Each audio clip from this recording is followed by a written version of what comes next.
கிறிஸ்துவில் பிரியமானவர்களே, இந்த பெரிய புதன்கிழமை என்று சொல்லுகிற இந்த பரிசுத்த வாரத்தின் புதன்கிழமையிலே உங்களை சந்திக்கிறதிலே எனக்கு மகிழ்ச்சி. ஏனென்றால் இந்த ஒவ்வொரு நாளும் தேவன் நம்மோடு கூட பேசி வருகிற காரியத்தை பாருங்கள். குறிப்பாக இந்த நாளில் வேதத்தின்படி நாம் வாசிப்போமேயானால் யோவான் 12வது அதிகாரம் 1-8 வரைக்கும் நாம் வாசிப்போமேயானால் இயேசு கிறிஸ்து இந்த எருசலேம் நகரத்திற்கு வந்த பின்பதாக இந்த நாளிலே அவர் பெத்தானியிலே இருக்கிறார். பெத்தானியிலே நடக்கிற காரியங்கள் என்ன?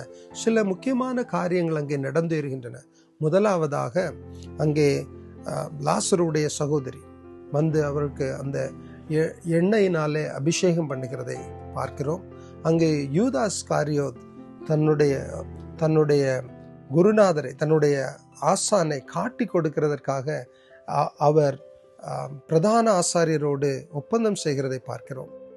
என்ன இந்த சம்பவங்கள் எல்லாம் எதை நோக்கி நகர்கிறது என்று பார்ப்பீர்களே ஆனால், இயேசு கிறிஸ்து சொல்கிறார், இவள் என்னை பரியலுக்கு, அதாவது அடக்கம் பண்ணுகிறதற்கு ஆயத்தப்படுத்துகிறாள் என்று அவர் சூசகமாக அங்கே சொல்லுகிறார். He was ready, prepared. On the other side, devil has entered into Judas' heart. அவர் அங்கே இயேசுவை காட்டி கொடுக்கிறதற்கு இவை எல்லாமே அவரை குறித்து சொன்ன தீர்க்க தரிசனத்தை நோக்கி சென்று கொண்டிருக்கலாம். ஆனால் எல்லாவற்றிற்கும் ஒரு நோக்கம்தான் உண்டு பாருங்க.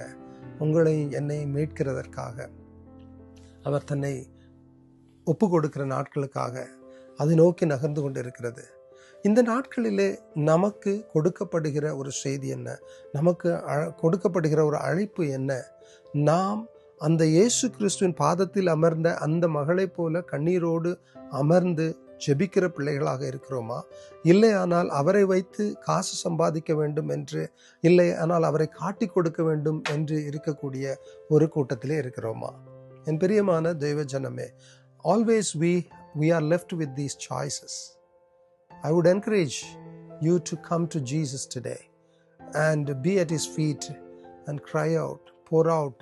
உங்களுடைய அலபாஸ்டர் ஜாரை நீங்கள் உடைக்க முடியும். இந்த நாளில் உங்கள் கண்ணீரை அவருடைய பாதத்திலே ஊற்ற முடியும். அவர் செய்த நன்மைகளை நினைத்து பார்ப்பீர்களே ஆனால், அந்த இரக்கமுள்ள தேவன் அந்த கண்ணீருக்கு பதிலை தரட்டும்.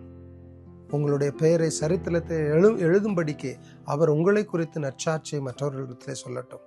அப்படியான ஒரு மாற்றத்தை தேவன் இன்றைக்கு தர வேண்டும் என்று நான் தேவனிடத்திலே உங்களுக்காக ஜெபிக்கிறேன். கிறிஸ்துவின் நாமத்திலே வாழ்த்துக்கள்.